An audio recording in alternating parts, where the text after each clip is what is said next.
Hello and welcome to the Family Business. I'm Joe Castiglione Jr. alongside Isaac Stoops.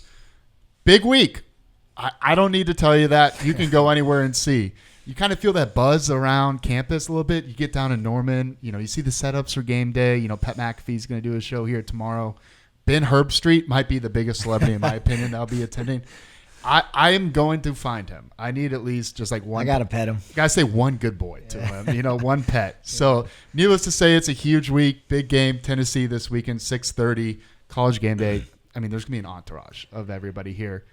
Isaac, how are you feeling about the game this weekend? I'm fired up. I'm excited. I mean, I haven't felt an atmosphere like this in a while. I'm sure the students are fired up. Things will be, fun. And for all of us, longtime Sooner fans, it'll be really cool to see Coach Heupel, come back and, make his debut in the stadium. It's been talked about a ton, probably too much in his opinion. I know he's kind of deflected the questions a little bit this week. Him, just my trying dad, to focus Benji, on the game. Most everybody who's been involved in that coaching realm has kind of just deflected, and we'll just see how it plays out. I wonder, depending on how the game goes for each side after this weekend, what's kind of going to be the vibe and what's going to be the tone after that too, after the games happen. Hopefully good for us, man.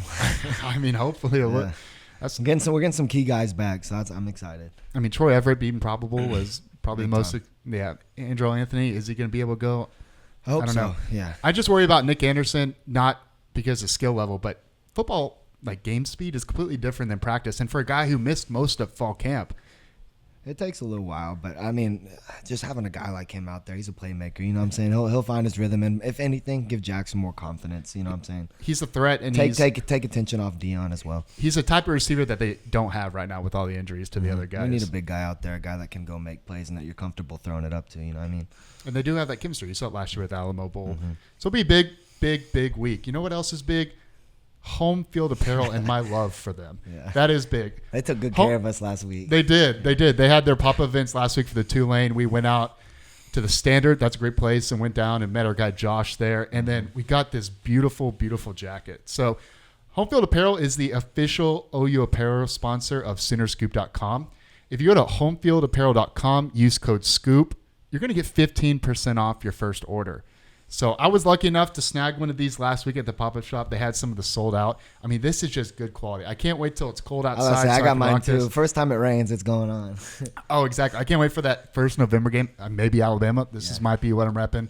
But if you go to Home Field Apparel and you look at their items, it's just really good stuff. It's not stuff you're going to see on other apparel websites. I mean, you got the retro stuff. You got the Disco OU. You have these different designs, championship tees. I mean, the list goes on and on. I mean, you got multiple sports too. There's basketball stuff, softball, football. I put in an order today, actually. I got the Top Dog shirt. Yeah, he's like slamming. That's a really good one. Yeah, there's some behind us here. We got, and classic. I think if you touch it, you're just going to feel the material. It's just different. It's really soft and really quality stuff.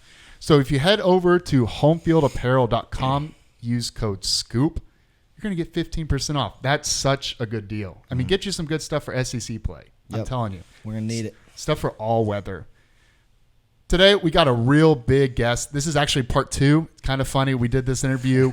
The internet connection was not up to the quality that we needed, so it skipped around. So we said, hey, that was a practice run through. We're going to bring him back. We got Roy Williams as today's guest on the Family Business. We talked about Josh Heupel coming back. It provided us the opportunity to ask that. Talked about his opinion on the defense, BV, his career. What about his class was able to bring OU back? I mean, there's a number of things we talked about. He's such a good guest. He's the best. I mean, yeah, he's immortalized in Sooner history for a multitude of reasons. So we're going to take you to that interview right now with Roy Williams. We now welcome in All-Pro, All-American, Defensive Player of the Year, Thorpe winner, Nagurski winner, first-round draft pick. I mean, we could be here all day if we're listing all your accolades. Roy Williams is on the Family Business. Roy, thanks for coming in. No, thanks for having me, guys. I appreciate it. Big week ahead. Can't be understated. Yeah. No, it can't. I mean, you could feel the buzz around Campus Corner. Tennessee week. Right off the top, got to ask you, you're an OU guy through and through, but what has it been like to see Josh Heupel's success that he's had in his coaching career through UCF, now at Tennessee? What's the emotions with that, him coming back into Gaylor Family Memorial Stadium Saturday? What's it going to be like watching him playing against OU on the opposing side? That's my guy. I love Josh. So I'm rooting for him. I'm not even gonna lie. I am most definitely rooting for Josh. I don't want him to win, but at the same time, I do want him to win. It's kind of I don't want Sooner Nation mad at me, but Josh, my boy, I suited up with him. We're in the trenches together, but it's tough. It is tough because I know Josh wants his game.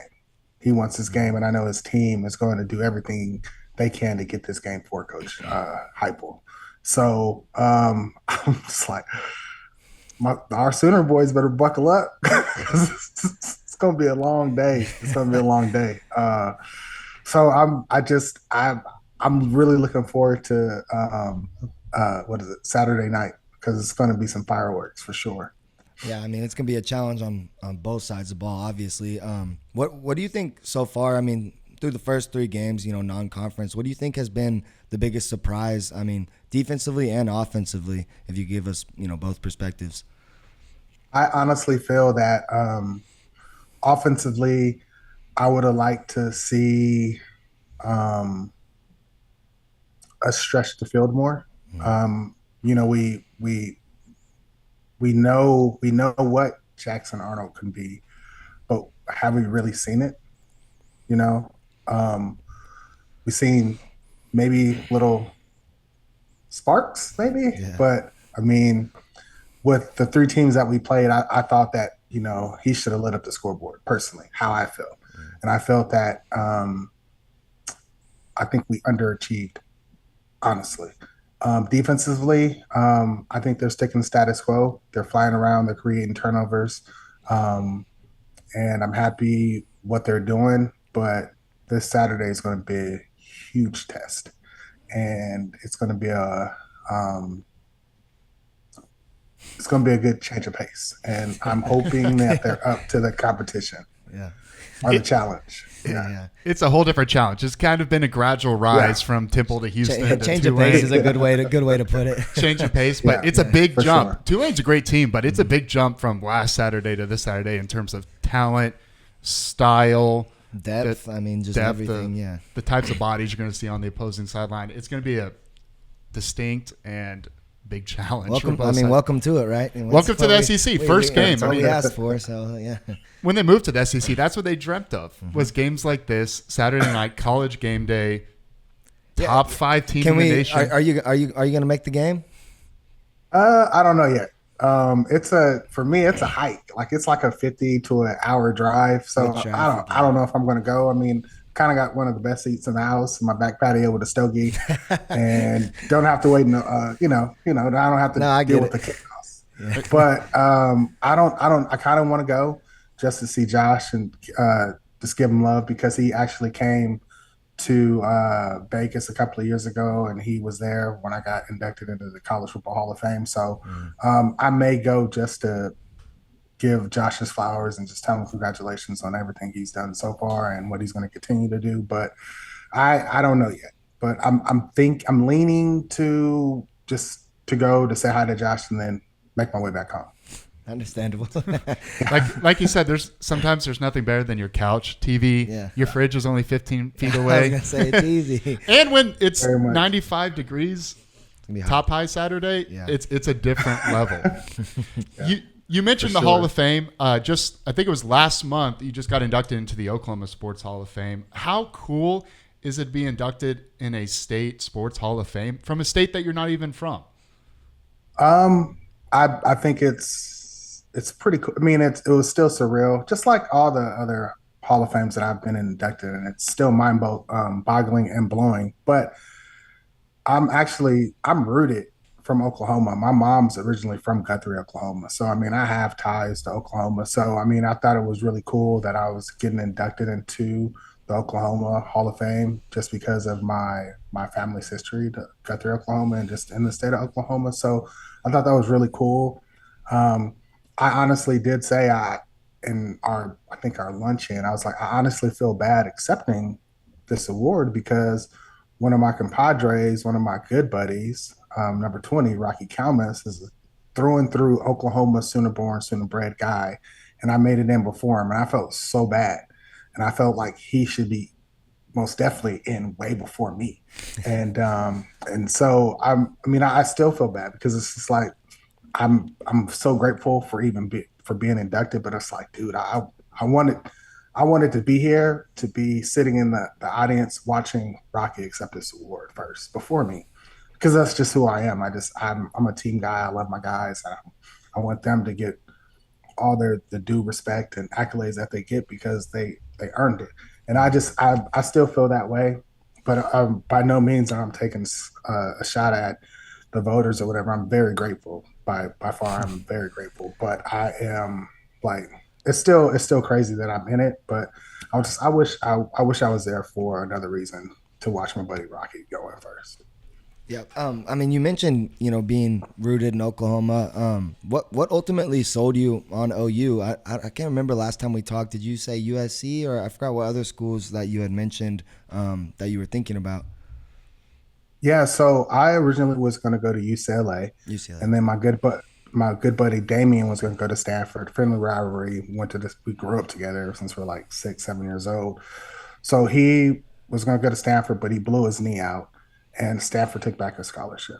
And so I, at that time, was getting recruited by Cal Berkeley, and I went on the recruiting visit. And when I was there, I was like, yo, if you guys want me to come, you got to bring my buddy Damien. And they're like, we don't want him. And I was like, well, I'm not coming here.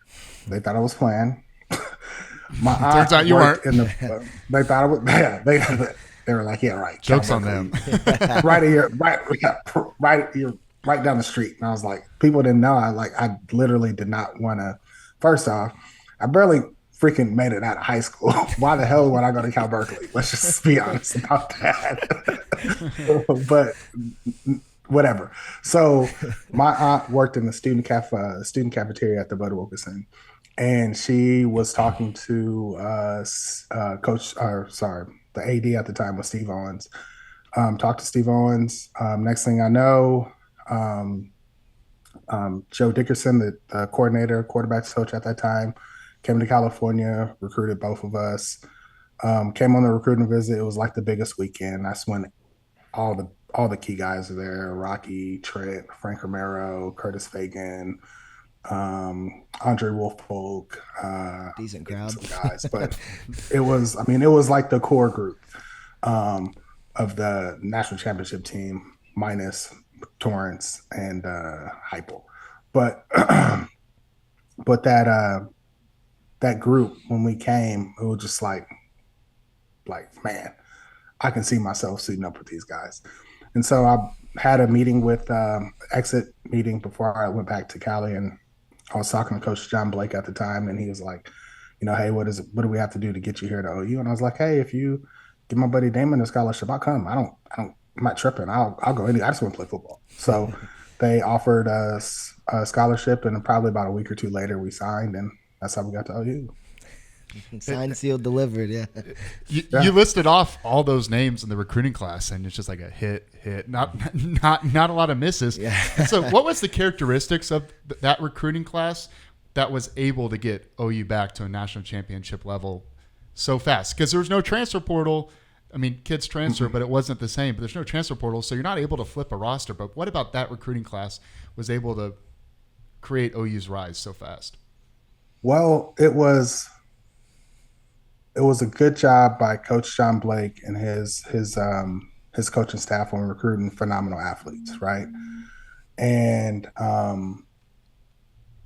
but having that good of talent with no clear leadership as far as from a head coach is what kind of hurt us. And so when Coach Bob came in there and with Coach Schmitty and turned the program around as far as for the better, Coach Stoops was able to benefit of having a core group of guys that can play, but just didn't have any leadership. And they put the leadership, through our coaches, Spurrier, Coach Leach, Coach Jonathan Hayes, Coach Mike, Coach Venables, Coach Ship, Bobby Jack Wright. You got all those guys, and they are phenomenal coaches. And then you put the talent with those coaches. We butted heads at first. Because I mean, Coach brought in some fiery coaches. Like I mean, You listed them off right there. Yeah, those are some vocal guys right there. Coach Ship, Coach Bobby so Jack, it was a learning curve. But after that '99 season, I feel that the trust was built, and then 2000 we got to see all the athleticism with coaching, what the end result was, and then you got to see that from there on out. For how many years Coach Bob was there? 19, 20 years, Yeah, So, right, something like that. Yeah, 18, 19. But you got to like that, yeah. 19 or 20. But you got to see with great talent and great coaching what OU has become, and you guys got to see. Well, Isaac, well, you got to see a little bit because you're young at the time, but you got to see what that stadium looked like to what it is now, and that's because of the success of having great talent and great coaching, and phenomenal donors, and you see what the program is now today. I mean, yeah, you talk about, obviously the culture and just, how great OU football is. What does it mean to you to just, I mean, you're one of the most decorated players to ever play here. What does it mean to you to be like immortalized here? How is that for you? It's cool. Like, I mean, it is cool, but I don't let that get to my head because I'm very fortunate to be able to have suited up for this Sooners one and then Sooner Nation. But it is an honor. I mean, most definitely. I mean, you can look at it two ways. You could have played for the Sooners, or you could have played for the Sooners and people recognize you for the contribution that you played on the football field. And I rather take two, and I appreciate people recognizing my contribution that I laid out on the field for my teammates, coaches, as well as Sooner Nation. So I'm very grateful for Sooner Nation. I love Sooner Nation. Hell, that's why I'm back in Oklahoma, because I love Oklahoma. Yeah. We'd be missing out if we didn't ask. I mean, in addition to be wanting those players that are immortalized in Sooner history, you have arguably top two, maybe top one play in Sooner history. I mean, it has a name for itself. It became your nickname. But the Superman play, what do you remember about that? I mean, I was really young, so, I mean, of course, I've watched it play 1,000 times, but I wasn't there. I didn't get to watch it live. But what do you remember about that exact play? I just remember my coach running back on the field before I went on the field, Coach Mike and Coach Venables telling me not to jump. That's what I remember. But I mean, that's just when you're trying to just make a play, you do anything necessary, right? And that's all I was trying to do. I was like, dude, the fastest way for me to get to the quarterback, knowing that I'm going to be blitzing through the B gap, and that running back is like 5'5", 5'6", maybe.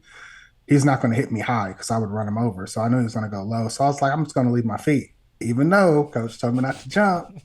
So I did it. I made the play. It was great. The funny story about it is, it's when thank God, I was on damn near every special team. Thanks, Coach Mike, Bob Stoops. He put all the starters on special teams. So I was on kickoff. So after I made that play, all excited, and I was like, crap, Coach told me not to jump. I'm just gonna run over to Coach Hayes because he did kickoff. So I beeline to kickoff so I can avoid Coach Mike. So I'm like, whew, he didn't see me, all good. And then the first play on defense, freaking Chris Sims throws me the ball and I intercept it. And who was on the sideline waiting for me? Mike Stoops. Coach Mike. And he was like, he's inevitable. Dude, oh my gosh. He grabbed me around the neck and he started like, it's crazy if you watch the replays. If you watch the whole clip of the Superman play, after I make the play, you see Coach Bob like this, and then you see 38 just zoom by. Like, it's great. Like, if you guys were to literally like put the video up of me talking, you guys can see it. So you'll see me zoom by Coach Bob, and then do the kickoff. And then the first play, I get the interception, and then the guys are around me celebrating, and then I'm looking at Mike, and I'm like, shoot. So I'm walking, and then he grabs me around the neck. You guys can play this while I'm talking about it. He grabs me around the neck, and then he starts shaking, and he was like, I told you not to effing jump. And then he pushes me, then I'm like, whew. And then, the rest was history. Luckily, you made up for it. Exactly. Thank God you made the play. I was about to It's say, like, what if you jumped and missed? Then we'd really be having a problem. I would be buried underneath the Cotton Bowl Stadium. it's like 1,000%. It's like when they say never stick the ball out for the pylon unless it's fourth down. I mean, it looks really cool 75% of the time, but when they cough it up, it's really bad. rough, So yeah. it's like when you get away with it, nobody thinks about it. But Say, it better work out. it's Most definitely better. It's like a cardinal rule of football. Yeah. Don't jump, don't leave your feet. But hey, it worked out. Yeah. I bet some kids tried that after that, and it didn't work out for them quite the Probably same. a solid chance, yeah. I can't imagine like a 3A Oklahoma football player just like jumping over the line, completely missing the quarterback. Like, all right, buddy, let's tone it I saw back. Roy Williams do it the other day. It worked. You're not Roy Williams. You gave him some teaching tape for the future. I was gonna ask, what went into your decision to forego your senior year? Say it again. What went into your decision to forego your senior year? I've heard this story. I think I had some help from your. I had some help from your dad. Coach Bob. I mean, I just went up to him. I was like, "Hey, Coach, I think I might, leave or forego." And probably one of the tough decisions I've ever faced at that time in my life, just because I knew what we were doing at that time at Oklahoma and where it was going. I wanted to be a part of that, but Coach was like, "Man, like you pretty much accomplished everything that you wanted to accomplish here." And so he was like, "But before you make the decision to leave, just call the NFL and see where you're projected to go." So I called the NFL and they're like, "Dude, you're like I think a top 10, top 15 pick." And I was like, I'm out. I'm going, leave it. But it didn't, me saying I was leaving really didn't hit me until the Jim Thorpe Awards here in Oklahoma, when damn near all the coaches were there.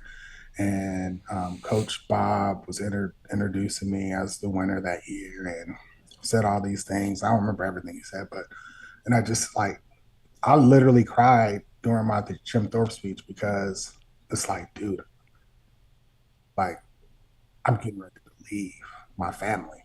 Like that hurt. And it's like, it sounds all good, leaving, you're going to possibly be a top 10 pick, whatever. But it's just like, this is your, we built something at OU, and it's like, now I'm getting ready to leave that. Like I'm leaving my covering of my safe space, and that hit home. That hurt when I was speaking at the Jim Thorpe Awards, because it started to be like, damn, I'm leaving. It's getting real now. But it worked out. It was fine, but that still bothers. I mean, I still think about man, what if I stayed for my senior year? What could that have been? So whatever. What was your conversation like with Coach Stoops when you told him they were leaving? Coach was fine. He was like, "Oh man, I actually let me rewind back, because at that time, at the end of we played Arkansas in the Cotton Bowl, and I think at that time, Florida, I think Steve Spurrier he left. I think he went to the at the time the Washington Redskins, now the Commanders, now known as the Washington Commanders. He left for the Redskins, and there was an opening, and I went up to Coach Bob and I was like, "Hey, Coach, if you stay, I'll stay." And he was like, "Man, don't worry about me. That'll figure itself out. Yeah. But you go ahead and call and do whatever you need to do with the NFL." And that all happened. And then now Coach Mike was like, "Oh, don't you want to stay one more year?" Good call back. And I'm like, hell. If my dad was selfish, he would have said, "All right, I'm staying, so you're staying." I would have stayed. 1,000%. I would have stayed if your dad would like, "Stay one more year." I would have stayed. 1,000%. No questions asked. I would have stayed, and Coach would have said stay. I forgot about that. I've never even really talked to him about that Florida position opening, because obviously my sister was born in Gainesville, and Coach Spurrier is my godfather, but all the success he had there. I don't even know if he surely he considered it or gave it the time of day, but obviously we found a home here in Norman, so it worked out. Yeah. So, but yeah, no, I mean, it was awesome. Coach Mike was all for it. When Coach Mike first got to OU, he made it very clear that he had phenomenal safeties at K State. I think Gerard Cooper, 40. Oh, I remember the number 40, Gerard Cooper. And he made it clear that Gerard Cooper was probably the best safety he ever coached. And I always made it a point to, especially when we beat them 2 times in 2000, just to let them know, like, I'm a pretty good damn player too, Is he still and better than me or so what? so I wanted to make sure in my little exit interview with Coach Mike that he admitted that I was his best safety ever he coached, and he admitted it, and I was like, I'm done. Hey, you did what My you work needed here to is do. done. Yeah. Kidding. My work is done. Yeah. Needless to say, it worked out. Drafted 8th overall in 2002 to the Cowboys, then went on to go to 5 straight Pro Bowls. 5 straight. It's pretty good. Pretty dang good. You're one of the most feared hitters. You invented the horse collar. Probably good for the safety of the players. And then, but who was a player that you've mentioned Gerard Cooper? You kind of want to be better than him, but who was a player that you idolized that kind of shaped your game? I actually grew up on Ronnie Lott and watching Jack Tatum. Probably guys that are way before your guys' time, Those are legends. before my time. Yeah. But um, I mean, hell, I got two Ronnie Lott frame pictures over there on the wall. But that's who I mean, that's who I mirrored myself after. So when you would ever watch a highlight, especially when I was in the NFL, and you see me lean in the tackle with my forearm, I got that from running lock, or trying to hit somebody low and flip them on their head. I got that from Jack Tatum. So I mean, that's just those are the guys that I was just like, if I ever have an opportunity to play in the NFL, like I watched them do what I'm trying to do now. And so that's some of the guys I mirror myself in, and John Lynch as well. He's up on my wall as well. So um, yeah, I mean, I had some good people to watch and try to imitate for sure. Did you like was there like a technique or a thought process into like the horse collar? Like some people probably don't think it was, intentional, but like I mean, like I don't know, kind of walk us through it, the creation of it. Because I mean, Well, as good as you were, there had to be some sort of thought process. well, it's it. I hate the fact that it's even a rule.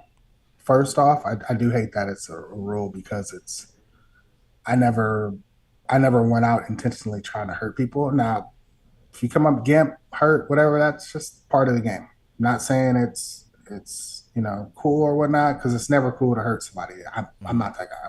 I'm not that malicious. I did want to hurt. I did want to hit people and knock them out. 1,000%. Yes, I wanted to do that.